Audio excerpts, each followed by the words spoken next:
É Vida e Saúde que está no ar, seja muito bem-vindo aqui comigo. Hoje você vai aprender, hoje você está tendo uma segunda chance, uma nova oportunidade de mudança. Vai fazer o quê? Vamos agarrar essa oportunidade? Que bom que você está começando essa oportunidade assistindo Vida e Saúde. Hoje a gente continua falando sobre quando a atividade física pode fazer mal e o assunto de hoje é problemas psicológicos. Quando a gente acaba extrapolando no pensamento e na execução de atividades físicas.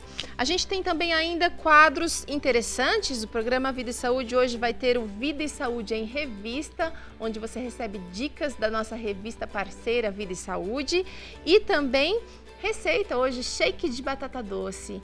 Muita coisa relacionada à atividade física, você mandou sua dúvida, você mandou aqui a sua pergunta, a gente está tentando responder da maneira mais completa possível. Nós trouxemos aqui, e já quero trazer eles aqui para o nosso cenário, os profissionais da educação física, Dr. Leonardo e também o Dr. Vitor, que é, além de profissional de educação física, também nutricionista. Muito obrigada, Prazer. Dr. Leonardo, Dr. Vitor. Obrigada de coração pela participação aqui no Vida e Saúde. Vocês realmente ajudaram muitos telespectadores que mandaram muitas dúvidas com relação a exercícios físicos, a prática correta e também incorreta. A gente desmistifica muita coisa quando a gente conversa assim. E realmente o conhecimento, ele pode gerar mudança, ele deve gerar mudança. Como tudo na vida, atividade física faz bem se for feito na medida certa. Quando a gente ouve muito falar, especialmente com relação à corrida e academia, que se tornou uma atividade viciante, existe um limite que pode realmente ser ultrapassado e começar a trazer prejuízos, principalmente falando na questão psicológica, quando aquilo se torna assim algo maior na nossa vida? Existe, né, Vitor, um vício, né, pela atividade física, porque na verdade a atividade física ela libera, quando você, né, faz exercício, você está liberando uma série de neurotransmissores positivos que de fato dão sensação de bem-estar. Então, aí você quer sentir aquilo de novo e você vai para a atividade física de novo. Então, esse é o bom vício, né, da atividade física, né, Vitor? E são as beta-endorfinas, né, que promovem aquela sensação de plenitude, de bem-estar e que dia após dia, com a prática da atividade física, elas vão ficando cada vez mais intensas. E nós também nos tornamos cada vez mais sensíveis a elas, né? Então, quando você tem algum impedimento da prática da atividade física, isso deixa você com um pouquinho decepcionado, né? E sentindo a necessidade daquilo. Isso é bom. Enquanto isso existir e te ajudar a manter o ritmo, né? Se empenhar para você manter a disciplina e fazer a prática da atividade física, é bom. Mas isso pode começar a descambar para uma síndrome, né? Onde o indivíduo ele começa a ficar mais introspectivo, ele não consegue enxergar outras coisas da vida senão aquela prática. Tem um distúrbio da própria imagem, né? Onde ele acha que ainda está faltando muito para chegar aos objetivos que ele tem a atingir. E também, pode falar, doutor Léo. Mesmo com definição muscular, com uma boa composição corporal, ele se olha e ainda acha que não está bom, que ainda precisa haver transformações, mudanças e treino mais intenso.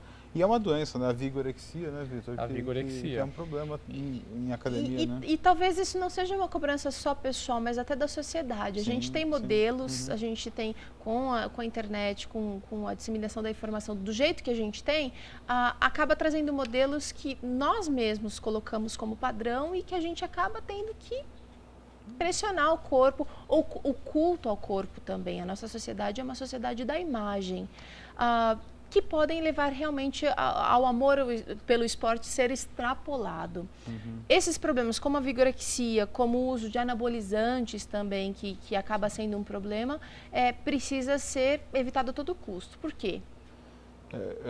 É o risco, né? Como o Vitor comentou, quando você ultrapassa o limite do tempo de treinamento, daquilo que é saudável, então você acaba gastando horas diante de uma academia que necessariamente tem que ter um espelho para você poder se ver, se você diminuiu a circunferência abdominal, se você ganhou massa muscular.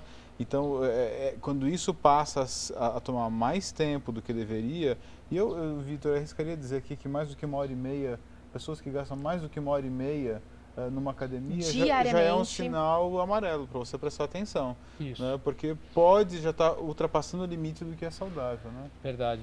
As causas da vigorexia são, em grande parte, psicológicas, porque o indivíduo às vezes está em boas condições, mas ele quer mais. Muitas vezes parece até fácil identificar esse tipo de problema, mas eu gostaria de saber os sintomas, porque a gente tem visto cada vez mais pessoas preocupadas com o físico, então fica difícil a gente ver quando é realmente um problema e quando está dentro da normalidade. Isso é fácil de se perceber na academia.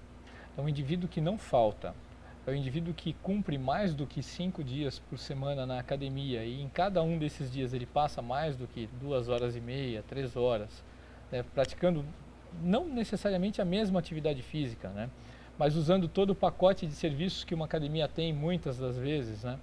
É uma pessoa que não tem um relacionamento social dentro daquele padrão que a gente entende como normal, entra na academia, não fala com ninguém, ela conversa meramente com o instrutor para tomar algumas informações. Ela está extremamente focada. Um foco extremo, muito concentrada, um semblante que normalmente não se alterna com sorrisos, como normalmente a gente está acostumado a ver, né?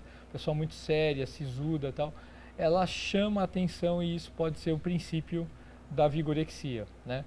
A mudança da forma física repentina, que pode se supor pelo uso de esteroides anabólicos e tal, também está vinculado ao princípio da vigorexia. E por que o princípio? Porque, na verdade, isso tende a aumentar e ficar cada vez mais grave se não for interrompido. Eu tive um caso numa academia onde eu trabalhei há muitos anos atrás, onde uma aluna da academia, que era frequentadora, ela corria, né, e fazia musculação. Então ela corria no parque, voltava e fazia musculação. E ela fazia isso diariamente. E a distância, o tempo que ela passou a se dedicar para a corrida e para a musculação foram aumentando a ponto de ocupar completamente o dia dela. Uau. E ela abandonou os estudos para poder fazer academia. Até que ela teve uma lesão por esforço repetitivo, né? Um trauma, né? Ela teve uma fratura por estresse na tíbia, chamada também de canelite, né? Como se fosse uma inflamação, mas na verdade são pequenas fraturas, trincas, né? No osso da perna, que impossibilitam a pessoa de pisar firmemente com os pés no chão. Então aquilo foi um apelo que o corpo dela... Foi um grito de socorro. Um grito de socorro, né? E ela entrou em depressão e precisou ter uma intervenção médica, né? Olha, realmente o que o Dr. Vitor está mencionando aqui é que o princípio, às vezes, vai levar a alguma coisa que a gente quer evitar a todo custo. Porque, olha só, a pessoa teve um prejuízo na qualidade de vida como um todo, né? Pisar firmemente no chão não podia mais. E aí depois até uma depressão. Agora a Caroline Oliveira vai mostrar para a gente uma reportagem sobre tratamentos possíveis para vigorexia. Vamos acompanhar. Todo mundo sabe que praticar exercícios físicos traz inúmeros benefícios para a nossa saúde.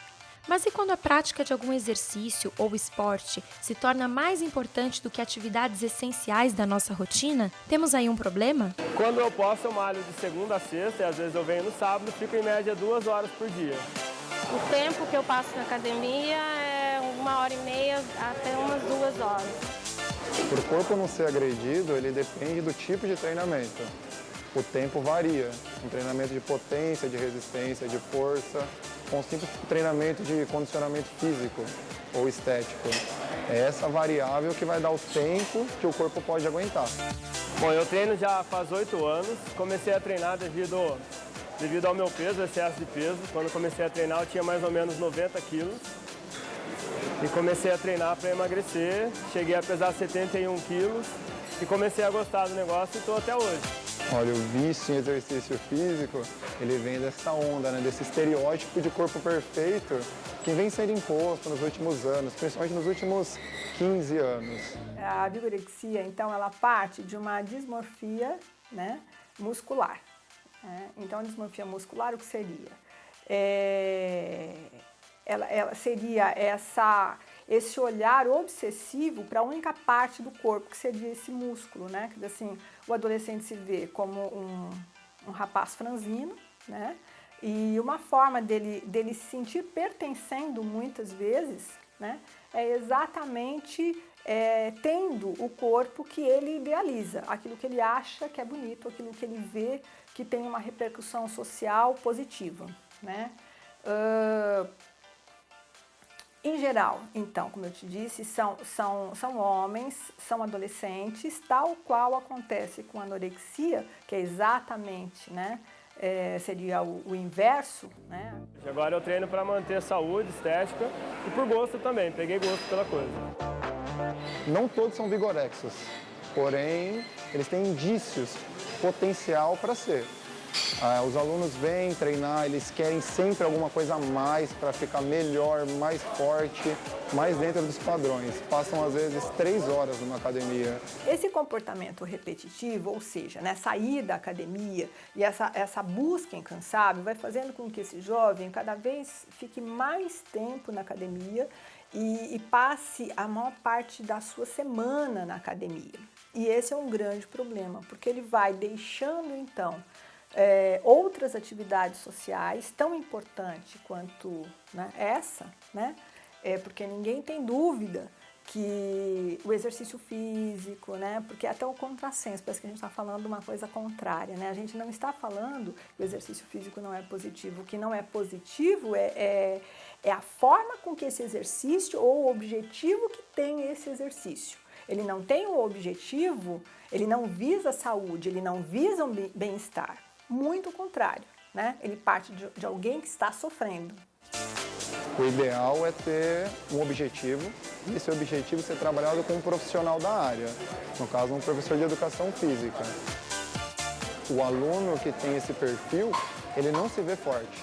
Às vezes ele tem um corpo extremamente forte, nós chamamos de hipertrofiado, só que ele não se enxerga nisso. Ele não consegue se ver. Mesmo olhando no espelho, ele se vê magro e com falta de força. Vigorexia, o grande problema da dismorfia é exatamente a alteração, ou a alteração da percepção daquilo que ele vê no espelho, né? No que ele vê refletido no espelho. Então, assim, por mais que os músculos estejam crescendo, que o corpo esteja crescendo, não é assim que ele o vê. Aí que dá o quadro de vigorexia, excesso de treino e por aí vai. Tem que estar sempre atento, porque eles estão sempre buscando substâncias farmacológicas ou não farmacológicas, ou treinamento em excesso, abrindo mão de o tempo de curtir a parte social da vida para treinar. Não vão em reuniões de família, não participam de festas, tudo em virtude do treinamento, para querer ficar cada vez mais e mais forte. Não vejo desvantagem não, até porque eu venho 2 horas por dia, que é quando eu tenho tempo. Quando eu tenho algum outro compromisso ou alguma coisa para fazer, eu não gasto tudo isso, eu gasto em média 1 hora.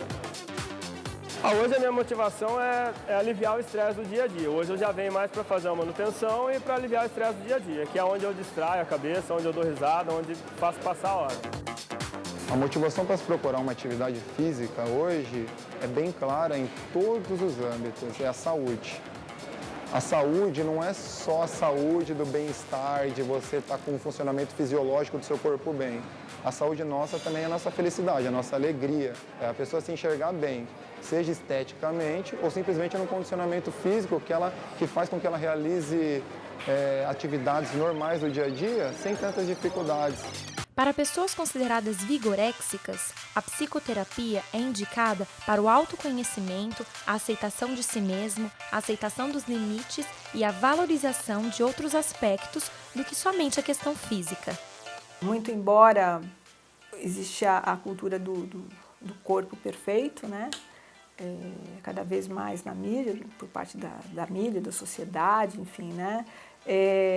A gente sabe perfeitamente que para ter uma vida feliz, né, para ter um bem-estar, para você ter equilíbrio em todas as fases da sua vida, né, esse é um aspecto, né, e talvez nem seja o aspecto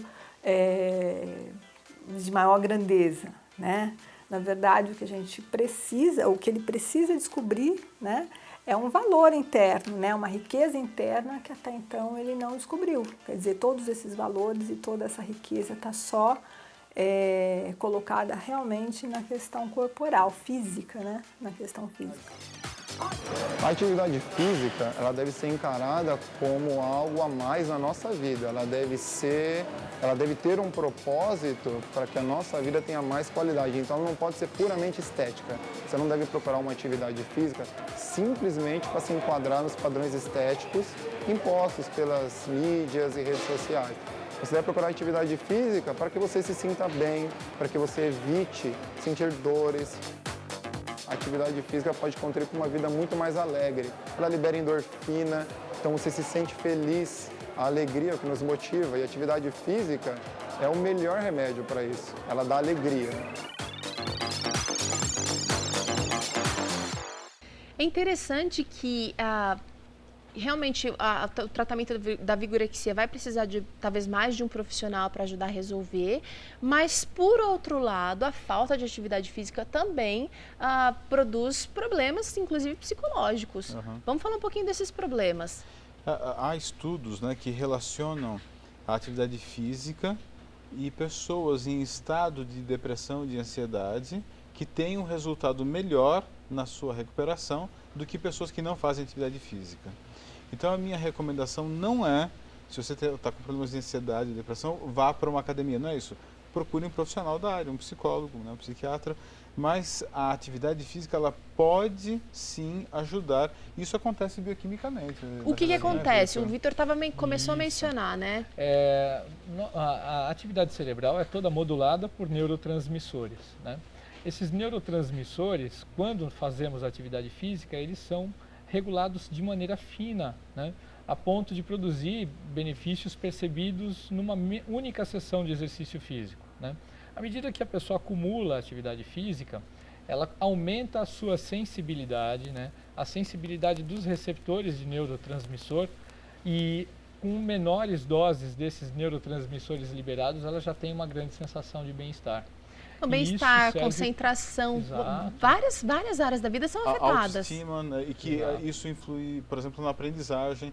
Então, para crianças, né, para jovens, adolescentes, em momentos de estudo, isso é muito importante. Então, a atividade física, ela proporciona um ganho de rendimento também nos estudos. A Universidade Federal de São Paulo, Departamento de Neurofisiologia, tem uma linha de pesquisa sobre neuroplasticidade, que é o aumento de neurônios em função de estímulos, né? E a linha de exercício físico é a que mais publica, é a que mostra, né, atividade física resistida, atividade física aeróbia, né? Então a corrida e a musculação produzem neurogênese no hipocampo, que é a área da memória, né? O que melhora raciocínio, o que melhora a própria memória de longo prazo, né? E isso naturalmente vai refletir no relacionamento e em várias outras áreas da vida humana. Uma outra questão é que os exercícios ajudam também a melhorar o ciclo de amizades, né? Manter uma boa saúde mental. Um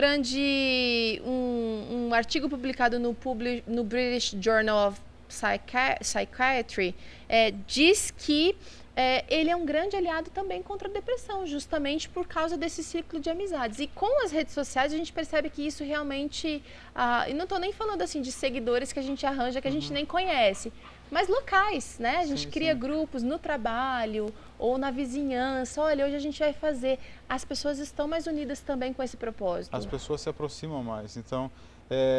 E isso a gente pode pensar tanto em esportes individuais, por exemplo, a corrida, mas quando eu estou junto com algum amigo, algum colega ou alguém da família, eu interajo mais, eu estou mais próximo, eu acabo repartindo mais coisas. E aqui fica uma dica importante para a família, né? Fazer atividade física com a família, isso é muito importante. Mas estreitos laços. Estreitos laços, né? Mas também nos esportes, porque há contato, há toque. Então, desde que não seja, né, visto como um oponente, né, que eu tenho que vencer, mas que seja um momento de interação, de recreação, isso realmente aproxima as pessoas. Né, e isso faz bem não só fisicamente, lógico, ao ganho físico, mas também os benefícios emocionais, que jamais a gente pode esquecer deles. Subestimar de jeito nenhum. A atividade física, né?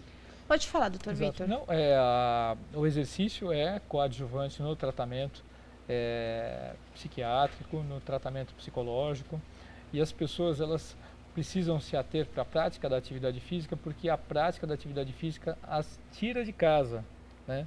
Esse é um problema muito sério, tratado em países de primeiro mundo, né? Países que não têm a felicidade de ter o sol que nós temos aqui em 365 dias do ano. A depressão é um mal que mata, né? Por quê? Porque as pessoas elas ficam introspectivas, elas se fecham, elas não saem de casa, pouca luminosidade, né? A luz do sol faz muito bem, né?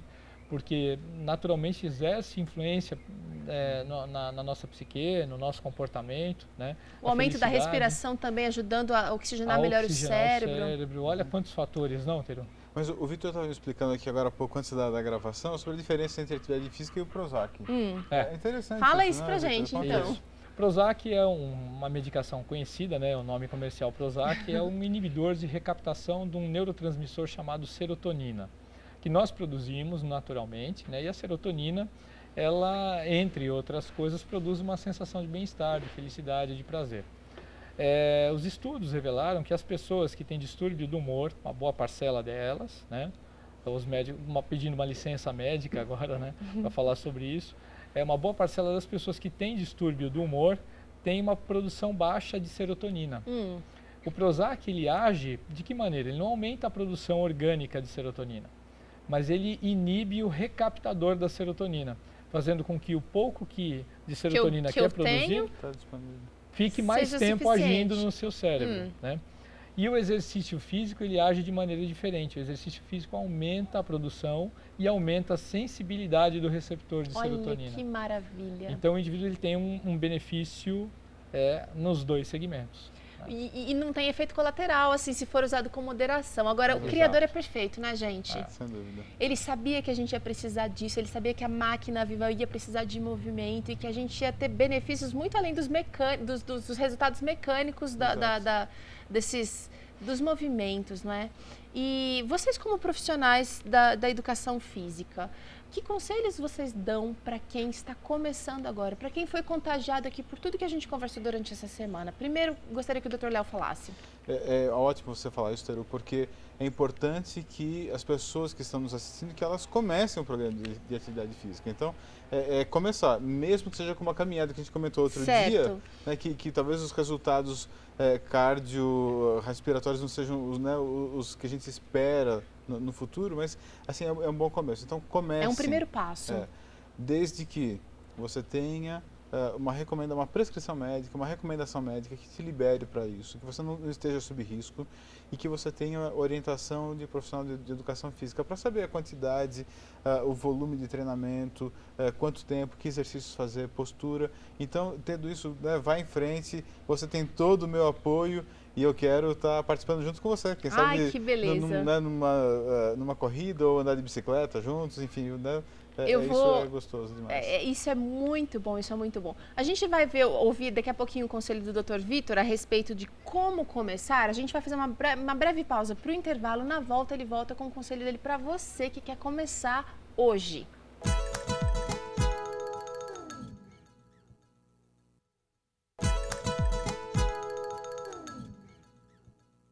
Vida e Saúde está de volta. Hoje a gente está encerrando aqui um assunto da semana, que foi quando os exercícios fazem mal. Hoje a gente está falando um pouquinho dos problemas psicológicos que podem surgir pelo excesso da atividade física ou também pela falta. No primeiro bloco, o Dr. Leonardo terminou aqui dando o conselho dele para quem quer começar. Agora eu queria ouvir a opinião do Dr. Vitor. Muito bem, Teru. Olha, o começo é fundamental, né? É muito importante que nós não coloquemos obstáculos, né? Que o Léo tá falou. Chovendo, hoje eu não vou. Justo hoje que eu ia começar. O que o Léo falou é muito importante, né? Procura um médico, nada demais. Fala que vai começar a fazer atividade física, que você precisa saber se está tudo bem ou se você precisa tratar algum probleminha antes. Nada demais. Não vá colocar nisso uma desculpa para você não começar a atividade física, né? A atividade física mais branda no início, naturalmente a caminhada como o princípio de tudo, né? Opte também por escolher um esporte da sua predileção, se houver, não tem limite de idade. Qualquer pessoa pode praticar esporte, naturalmente sob orientação, né? E vai desfrutar de muito prazer, naturalmente, com essa prática. E é fundamental que a pessoa disponha de tempo para isso. Ela precisa criar esse tempo, né? Tempo ninguém mais tem, não é verdade? Nós ficamos de frente dos computadores, dos dispositivos, dos smartphones, da televisão e no trabalho. E nós é que precisamos criar Priorizar. Priorizar. Se você não tem tempo, então o deslocamento para o trabalho vai ser o seu tempo de atividade física. Opte por meios que você gaste um pouco mais do seu esforço para produzir esse deslocamento. Então, vá para um ponto de ônibus um pouco mais distante, não pegue aquele ônibus que está na frente da tua casa, né? Deixe o carro. Usa né? a escada de vez em quando. Usa escada, exatamente. Você tem que promover essas mudanças, né? E, naturalmente, se você se permitir, você vai perceber que isso te faz bem. E, é lógico, podendo, disponibilize pelo menos 1 hora por dia para a prática da atividade física e faça como o professor Leonardo acabou de falar. Varie, né? Não fique numa única atividade física, isso é muito importante. Tá certo, olha, acho que a gente já tem base suficiente para começar e aí depois eu imagino que vocês, o ciclismo não foi a primeira atividade de vocês já têm anos de experiência. Ao longo do caminho você vai se redescobrindo e vai descobrindo atividades que realmente vão te chamando mais atenção, não é? Exato. Gostaria que vocês nos ajudassem a responder algumas dúvidas de telespectadores. Vamos ver aqui primeiro. Olá, a Suerda Daniel diz o seguinte: meu bebê está com 6 meses de nascido e meu parto foi cesáreo. Posso malhar em academia, Dr. Vitor? Então, se ela tiver alta do obstetra, né, ela pode sim, porque o único impedimento a essa altura, já que ela encerrou o seu período de amamentação, né? Caso ela ainda amamente, precisa só tomar cuidado com a intensidade do esforço físico, tá. né? Porque naturalmente ela vai liberar algumas toxinas no seu sangue que o bebê vai ter contato.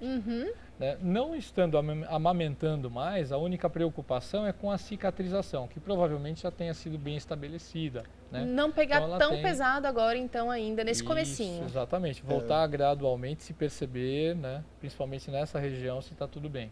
Precisa entender o que ela quer dizer com malhar na academia. Né? Se ela vai pegar pesado, se é ou não. Provavelmente ela está querendo voltar à forma aí depois dos 9 meses de gestação. Eu tenho uma pergunta para o Dr. Leonardo que é a seguinte: gosto muito de exercícios físicos. Quem faz é a Valderlene Saldanha Rocha. Ela gosta de exercícios físicos e uma alimentação saudável. Faz caminhada todo dia, mas tem dúvida. Ela tem fibromialgia. Pode fazer pode fazer academia, ela diz aqui. Eu recomendaria sempre acompanhamento médico. Mas, Vitor, a fibromialgia, ela coloca certos limites, né? O limite que a fibromialgia põe é a dor, né? A fibromialgia é um estado de dor, né? O paciente que tem fibromialgia, a queixa dele principal é a dor muscular disseminada e que não tem diagnóstico, né? Os exames não revelam nenhuma origem para essa dor. A prática da atividade física vai exercer, no caso, para esse paciente, o mesmo papel, né, Léo? Que a atividade direcionada para as pessoas com distúrbios do humor, né? A recomendação é que ela pratique com moderação, né? Porque naturalmente isso pode desencadear quadros álgicos, né? Quadros de dor. Então, um passo por vez. Vá para a academia, faça uma atividade bem leve e se perceba no dia seguinte. Tá tudo bem? No próximo dia, né? Treinar dia sim, dia não, acaba sendo saudável nessa condição. Volta para a academia e vamos. Então vai vendo os limites lentamente. Aí. Tá. Exatamente. Uma última dúvida aqui é da Eliana Silva. Ela diz o seguinte pelo Facebook: a minha dúvida, podemos ter dor de cabeça depois de fazer determinado exercício? Podemos. Dependendo do exercício, mas se ela tiver, a minha primeira resposta é ela ultrapassou o limite. Certo. Então, ou às vezes ela pode ter se alimentado de maneira errada antes de fazer atividade? Pode estar bom. A dor de cabeça ela pode ter muitas causas. Então precisaria entender o que está acontecendo, mas hidratação, por exemplo. Eu já tive episódios de após uma corrida longa, sob um calor muito intenso, de ter dor de cabeça. Então precisaria entender um pouco melhor o que está acontecendo, que tipo de exercício que ela está praticando que está causando isso, horário do dia. Mas se isso está acontecendo, provavelmente porque aconteceu exagero. Coisa que ultrapassou um pouquinho o limite. O que você acha, Victor? Eu concordo, exatamente. E, naturalmente, se isso se repetir, convém que ela procure um médico, né, para investigar melhor. Né? Vários são os fatores que podem desencadear a dor de cabeça e isso merece investigação. Né? Tá certo, gente. Muito obrigada pela participação aqui. Vocês realmente foram fundamentais para esclarecer, tirar dúvidas dos nossos telespectadores e minhas também, viu? Que Deus os abençoe e que vocês possam voltar outras vezes aqui no Vida e Saúde. Foi um prazer participar e nós dois estamos lá no NASP, no curso de Educação Física, a gente está à disposição também lá. Tá certo, um abraço então para o nosso querido campus do NASP em São Paulo, já ia falar Engenheiro Coelho, mas é em São Paulo, onde temos o curso de Educação Física, muito bem conceituado, obrigada, viu gente? Nós vamos agora acompanhar o quadro Vida e Saúde em Revista, em que a Michelson Borges e a Agatha Lemos vão nos dar dicas da revista Vida e Saúde.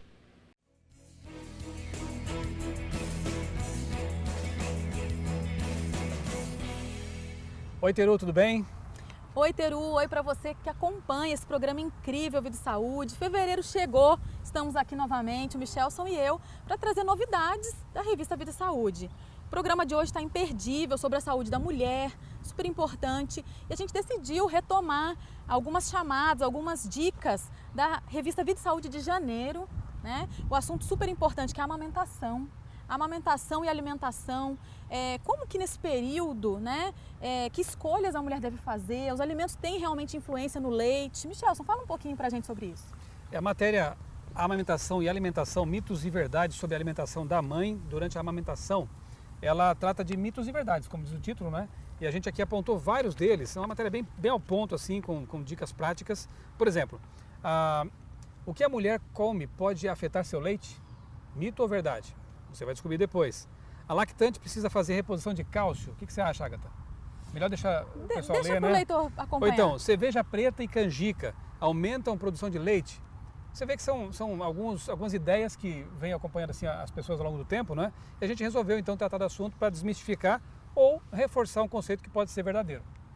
Bom, você vê que está muito interessante esse tema, porque algumas coisas devem ser crendices, outras devem ser cientificamente provadas. Bom, tá imperdível realmente essa leitura, tem tudo a ver com o programa de hoje, mas vamos trazer agora, né, a matéria de capa de fevereiro, é o mês que a gente tá, vamos atualizar o leitor. Realmente existem algumas dúvidas sobre o que os pais comem, se tem influência sobre os filhos, sobre os netos. É uma questão só do exemplo ou geneticamente existe alguma coisa, Michelson? Fala pra gente sobre isso. Existe sim, e não só o que comem, né? Também a questão do estilo de vida, exercício físico, não é? As oito dicas que a gente costuma sempre dar na revista, não é? Que compõem assim um estilo de vida global, saudável. O que a gente trata na lição de fevereiro é um assunto assim bastante recente, não é? Pesquisas de ponta estão sendo feitas sobre esse tema da epigenética. A gente sabe que geneticamente herdamos, né, certas vantagens e desvantagens dos nossos pais, avós e assim por diante. Agora, será que os hábitos que eu adquiro em minha vida, durante a minha vida, podem também afetar a prole, né, a minha descendência, né? Pesquisas estão mostrando que sim. Aquilo que eu faço da minha vida vai afetar também meus filhos e meus netos também, quem sabe, não é? São mudanças que afetam a genética, mas a partir do momento que você decide mudar seu estilo de vida. Então quem sabe os pais podem deixar um legado, sem dúvida, o maior legado seja um bom estilo de vida para os filhos. Cuidar da saúde não é uma questão só que vai beneficiar a mim mesmo, né? Um self-amor aí, né? Um amor pessoal, vai também beneficiar os meus filhos. Então mudar de vida, seguir aqui as propostas que a Vida e Saúde traz já há mais de quase 80 anos, quase 80 anos. Na verdade é um ato de amor para com você e para com os seus descendentes também. Bom, Michelson, parece estar muito interessante realmente esse tema. Bastante. De grande responsabilidade, é um assunto super sério. E para a gente poder ajudar a pessoa que deseja mudar os hábitos, conta pra gente as novidades dos próximos meses com relação a essas dicas, esses 8 remédios da natureza. Nós resolvemos fazer o seguinte, né? Começando com a edição de janeiro e avançando por 8 meses, nós vamos tratar das 8 dicas ou 8 atitudes saudáveis. Alguns conhecem como 8 remédios naturais, não é? Que Deus deixou na natureza. Nós vamos tratar desses temas com infográficos, né? Usando assim, aliando a imagem, gráficos, tabelas, fotos bem colocadas, mostrando todo o processo. Por exemplo, a edição de janeiro fala sobre os benefícios da água, como que a água hidrata, beneficia os órgãos internos, a pele, o cabelo, enfim, né? No mês de fevereiro tratamos dos benefícios do tomar sol, banho de sol, como que os raios solares devem ser aproveitados, em que momento, como, para que eles possam trazer saúde também para o corpo humano. E nos meses seguintes nós vamos tratar dos 8 remédios naturais gratuitos que Deus deixou na natureza. Bem, você já percebeu que seja janeiro ou fevereiro ou nos próximos meses, a revista Vida e Saúde está imperdível. Revista Vida e Saúde, boas ideias para você viver bem.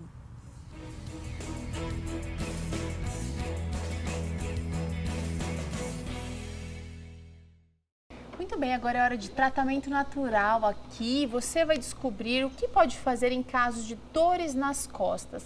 Para falar sobre esse assunto, a gente trouxe aqui a Diana Dias, que é enfermeira lá no Cevis, o Centro de Vida Saudável. E aproveitando, eu quero convidar o nosso telespectador para conhecer um pouquinho mais do Cevisa. O endereço está aparecendo aqui no seu vídeo. Você vai conhecer também uma proposta diferente de tratamento, de abordagem, não só de tratamento, mas também de prevenção, num espaço todo preparado, como aqui a Clínica Adventista Vida Natural, para promover saúde. Com certeza. Obrigada por ter vindo, viu, Diana? Muito obrigada pelo convite. Diana, eu tenho um dado aqui muito interessante, que é uma pesquisa feita em 2014 pelo Ibope, de 1.000 mulheres, 54% diz que sofre de dores nas costas. Sim. Por que as mulheres têm, parece que, mais propensão a sofrer dor nas costas? Atualmente as mulheres elas estão envolvidas em muitas atividades. As mulheres elas têm uma jornada dupla, vamos dizer assim. Então, além das atividades que elas desempenham dentro dos seus lares, as atividades de limpeza de casa, cuidar de crianças, ser mãe, ser filha, ser um pouquinho de tudo, elas ainda têm a jornada de trabalho externa. Dependendo de qual é o estilo de trabalho que ela tenha, então vai predispor ao aparecimento dessas dores, principalmente por má posturas, posições erradas que a gente adota numa movimentação. Isso tudo influencia, mesmo que não naquele momento, mas mais tarde vai refletir em dor nas costas. Prejuízos a curto, médio e longo prazo. Longo prazo, exatamente. Outro fator, a estrutura física da mulher. A mulher ela tem uma massa muscular um pouquinho menor, ela tem uma massa óssea menor, ela é mais frágil num contexto geral e ela está exposta às mesmas atividades que o homem hoje em dia. Uhum. Na verdade, se a gente for avaliar, até um pouquinho mais do que os homens, não é verdade? E isso tudo predispõe ao aparecimento de dores. Além desses motivos, trazendo dores relacionadas a tensões musculares, as mulheres ainda podem acarretar dores por outros fatores, como, por exemplo, as mulheres elas têm uma prevalência muito grande de infecção urinária repetitiva. É verdade. Exatamente. Porque o nosso canal da uretra é mais curtinho. Exatamente. E aí ela predispõe nessas doenças urinárias repetitivas, a gente pode desenvolver uma doença chamada de pielonefrite. O que vem a ser isso? Uma infecção urinária alta que vai acometer a parte torácica da coluna, que é onde vai refletir dor, que é onde fica localizado os rins, né? Bom, em crise, a gente sabe que a atividade física pode ajudar, a gente sabe que o estilo de vida saudável pode ajudar, exatamente. A consciência corporal é fundamental, mas em momento de crise não adianta a gente falar de nada disso, a gente precisa amenizar um pouquinho o sintoma da dor. O que você propõe hoje? Primeiro, o indispensável, a avaliação médica e a avaliação de um fisioterapeuta. Por quê? Nós precisamos identificar se essas dores são de origens musculares, tensão, ou se é por algum processo inflamatório que está envolvendo, porque os tratamentos eles são direcionados de forma diferente. Se for só uma tensão muscular, eu vou resolver com quente, relaxando a nossa musculatura. Então, eu vou apresentar dois elementos, que é a bolsa de água quente, que é o que é mais fácil de nós encontrarmos em casa, para fazer uma aplicação local, no local da dor.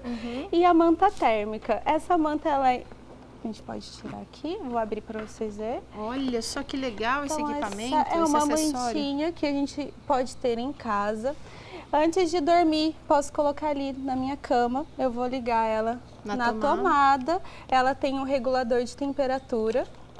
Então, eu posso colocar numa intensidade mais leve e vou ficar deitadinha em repouso por um período de aproximadamente 20 minutos. Então, eu vou estar causando um relaxamento de uma musculatura como um todo, aliviando se for tensional. Mas se for uma dor inflamatória, eu preciso fazer a aplicação contrária, que não é o calor, que é o gelo, porque ele tem uma ação anti-inflamatória e ele vai estar ajudando nesse local. Uma pessoa em casa, talvez a gente não vai conseguir saber diferenciar isso. Por isso, como eu disse, primordial. Visita ao profissional. Visita ao profissional. Tá certo, Diana. Muito obrigada pela contribuição aqui no Vida e Saúde. A gente vai para um rápido intervalo. Na volta, a gente tem o que aqui? Tem culinária, como sempre. O Felipe vai fazer pra gente shake de batata doce. Tudo para você ficar bem forte e não ganhar peso. É daqui a pouco.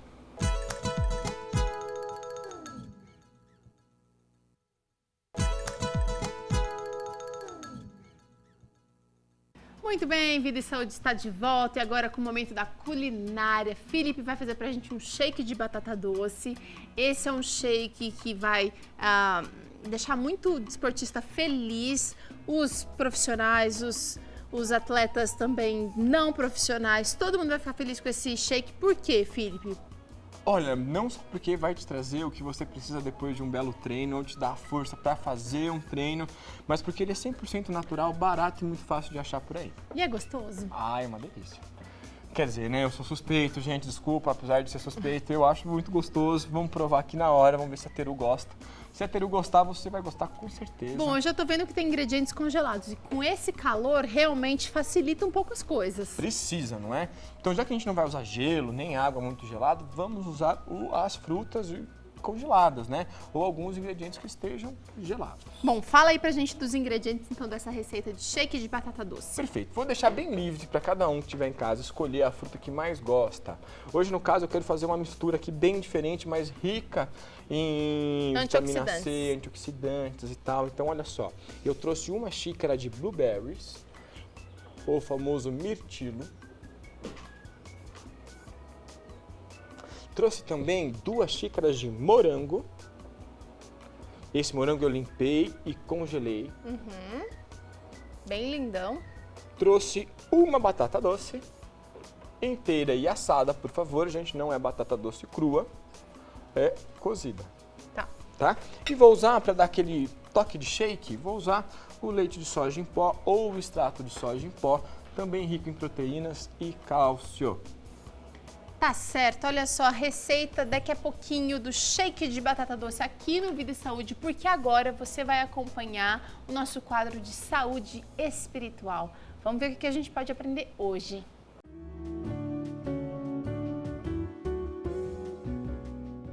Vida e Saúde, mais uma vez, buscando sempre o melhor para que você possa viver bem, para que possa viver uma verdadeira liberdade. Não uma liberdade, talvez, dependendo daquele remédio, daquela conduta, daquele hábito, mas que você possa ter uma saúde completa da parte física, da parte mental, na parte social, familiar e espiritual, com certeza. E se nós estamos falando dessa saúde completa, claro que nós vamos ter que mencionar uma das doenças que são hoje um verdadeiro flagelo na humanidade, que é a depressão. A depressão, como vem sendo já tantas vezes comentado, não apenas no programa, mas em toda a mídia, a depressão ela é sim uma doença. Ela, antes de se instalar como assim uma depressão, um estado depressivo, ela vem dando alguns episódios, alguns momentos onde a pessoa ela baixa, depois ela volta. Claro que tristeza não é depressão e talvez você esteja um pouco triste e esteja com essa dúvida de que, não, eu estou depressivo. Não é assim. A depressão ela tem características e ela vem sendo mencionada, características bem marcantes, onde já são mais repetidos os episódios, são mais profundos, duram mais meses e finalmente a marca que mais, digamos, caracteriza a depressão é a falta de vontade, a falta de desejo, a falta daquele impulso para fazer inclusive coisas que gostava de fazer antes. Não é que agora você talvez tenha que limpar, eu quero limpar o chão, não, eu não quero, eu estou triste porque eu tenho que limpar, eu estou depressivo. Não, é uma pessoa que fazia coisas que gostava. Por exemplo, vamos sair e ir num lugar lindo como o Jardim Botânico. Eu não quero, mas gostava de fazer antes. Talvez você esteja aí se identificando com algumas dessas situações e nós temos, além de todas essas dicas que você já está recebendo, temos algumas dicas também para deixar. Primeiro, não espere tanto. Algumas pessoas acabam buscando algum tratamento para a depressão tarde demais. Elas vão esperando, elas vão pensando que talvez seja falta de fé, seja falta de espiritualidade. E aqui vem um segundo ponto importantíssimo da depressão. Depressão não é falta de fé. Isso talvez já tenha sido falado muitas vezes, mas vale a pena a gente carimbar e assinar embaixo. Depressão não é falta de oração, depressão não é falta de fé. Talvez você esteja me vendo e diga, não é verdade, se orasse mais não deprimia. Talvez você passe algum acidente, por exemplo, e quebre uma perna, e diz, não põe o gesso, porque se orar, não vai quebrar a perna. Não é uma doença? É uma doença. E como todas as muitas características dessas doenças, ela tem tratamento. E aqui vem a última parte importantíssima. Depressão sim tem tratamento. Se você está aí nos assistindo um pouco triste, não quer sair de casa, acha que não tem saída para isso, saiba que sim há tratamento. Ele tem vários pontos. Um dos pontos é sim o tratamento de uma terapia, de psicoterapia, de ir num psicólogo, numa psicóloga, num terapeuta e ali poder conversar um pouco sobre as coisas que estão afligindo. Outro ponto importante é o apoio familiar. Nós sabemos que a depressão é um momento duro para toda a família. Muitas vezes, talvez você esteja nos olhando e pensando nisso, tem uma pessoa que está passando por isso e se sente impotente. Você sente, parece que está preso, diz, mas eu quero que ela faça alguma coisa, mas ela não faz. Eu preciso que ele faça alguma coisa melhor e ele não consegue fazer, ele não quer fazer. Tenha paciência, meu amigo. Não desista. Talvez uma das maiores sugestões a dar é que persevere, um dia de cada vez, as coisas vão melhorar. O apoio familiar, a contenção ali social, ela é vital no tratamento da depressão. Uma outra parte do tratamento é o tratamento farmacológico. Sim, depressão muitas vezes precisa de medicação por um tempo e não está errado que acabe tomando.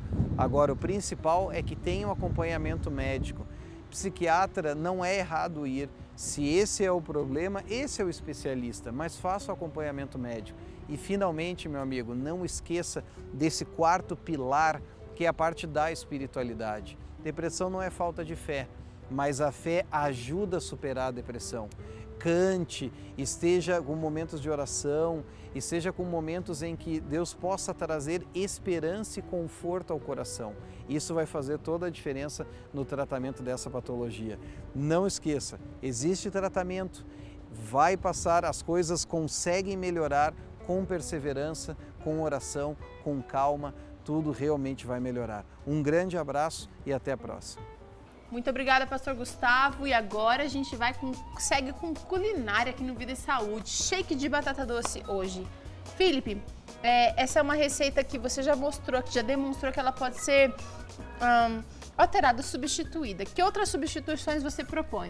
Olha, eu proponho maçã e banana, fazem uma boa combinação aí. Proponho também você usar framboesas e amoras, fica ótimo, fica uma beleza.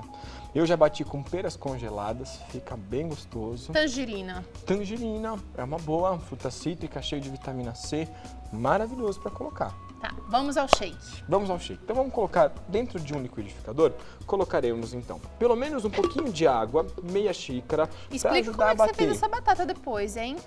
Tá, vou explicar já. Então deixa eu só colocar a água aqui, já que eu já falei. Vamos lá, já coloquei a água, só para ajudar a bater. Pronto. A batata doce, pessoal, é aquela batata doce mais avermelhada que a gente vê no mercado por aí. Tá. Essa batata doce, eu apenas coloquei ela no forno de 200 graus a mais, tá? Pode se colocar até 280, não tem problema. Forno quente, então. Quente, bem quente. E vou assar ela por pelo menos 20, 25 minutos. Tem batata doce, tem forno aí que leva até mais tempo para você deixar ela cozida. Você fez uns furinhos nela. Fiz uns furinhos com garfo para ver se ela tava... um cheiro delicioso. Se ela estava já assada. Vamos ver como é que ela tá por dentro, Teru? Se ela Bora. tá bem assadinha? Olha só, pessoal.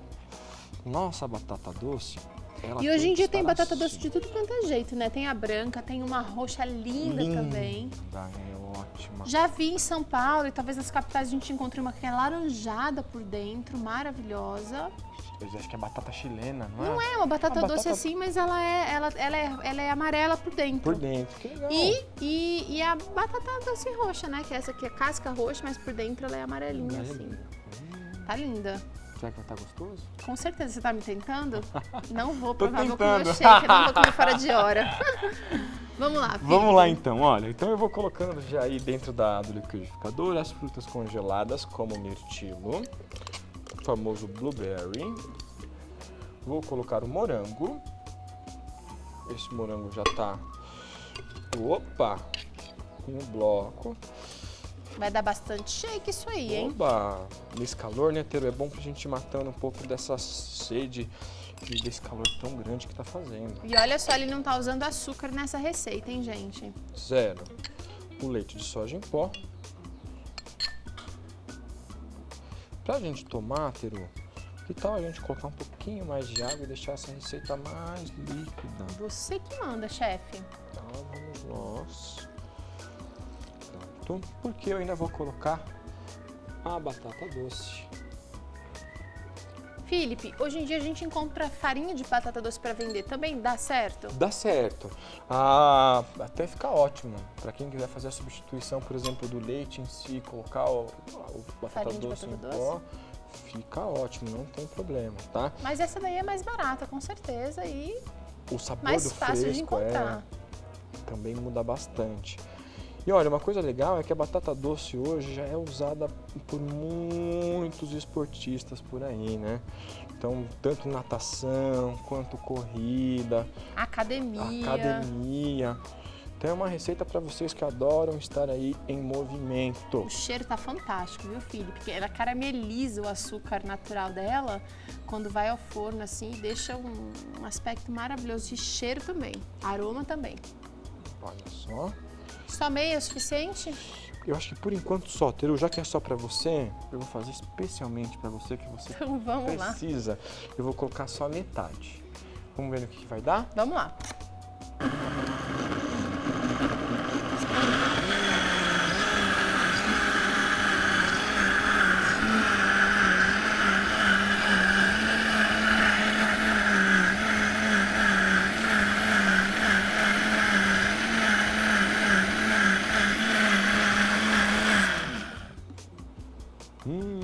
Não existe limites para a criatividade de Felipe Biasi na cozinha natural e saudável desse rapaz. Olha só, e ainda a beleza. Beleza no shake de batata doce que ele está propondo pra gente hoje.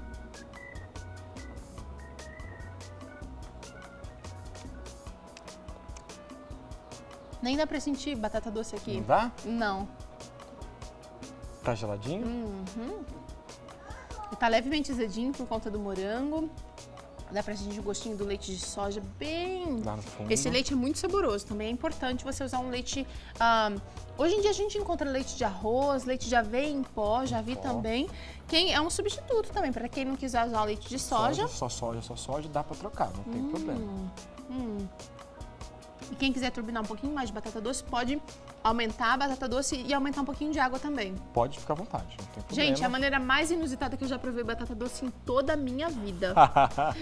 Obrigada. Obrigado, imagina. Boa receita bem prática para quem vive na pressa, não tem muito tempo para academia, então vai fazer comida mais rapidinha para sobrar mais tempo para trabalhar o corpo, né? O físico, né, Felipe? O físico, com certeza. Tá certo. A gente fica por aqui, a gente continua tomando nosso shake. Faz aí, conta pra gente como é que tá saindo as suas receitas, os seus improvisos, os seus experimentos na cozinha. E a gente tem o maior prazer quando você também é bem sucedido. Um abraço e até o próximo Vida e Saúde. Tchau!